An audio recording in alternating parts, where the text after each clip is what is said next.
ছোট চুল, হালকা দাড়ি, এটা কি সত্যিই সালমান খান নাকি বলিউডের নতুন কোনো সুপারস্টার? সোশ্যাল মিডিয়ায় ভাইরাল হওয়া নতুন ছবি আর ভিডিও দেখে কেন এমন প্রশ্ন তৈরি হয়েছে ভক্তদের মনে? নতুন কি চমক নিয়ে আসছেন বলিউড ভাইজান? সম্প্রতি কালজয়ী সিনেমার লাগানের 25 বছর পূর্তি অনুষ্ঠানে একেবারে ভিন্ন রূপে ধরা দিয়েছেন সালমান খান।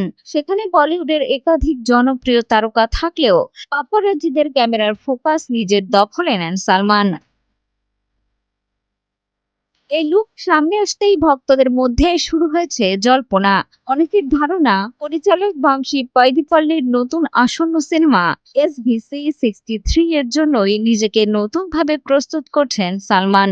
কেউ আবার মনে করছেন 2 দশক আগের ব্লকবাস্টার সিনেমা তেরে নামের সেই রাধে মোহনের স্মৃতি। এক্সট্রিম মশার কয়েল প্ল্যান্ট ফাইবার দিয়ে তৈরি, তাই সহজে ভাঙে না, সুগন্ধিযুক্ত ও নিরবিচ্ছিন্নভাবে জ্বলে। ডেঙ্গু, চিকুনগুনিয়া বাহি সহ যে কোনো মশার বিরুদ্ধে দেয় এক্সট্রিম সুরক্ষা।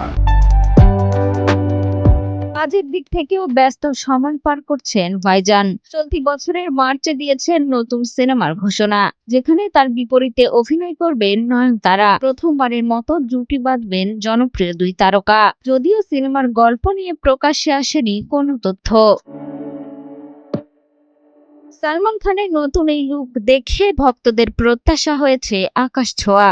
এটা কি সত্যি অভিনেতার SVC63 সিনেমার লুক, নাকি এর পেছনে রয়েছে অন্য কোনো বিশেষ চমক? জানতে হলে অপেক্ষা করতে হবে। সময় দেবে হয়তো সব প্রশ্নের উত্তর। মিষ্টি খাতুন, কালের কণ্ঠ।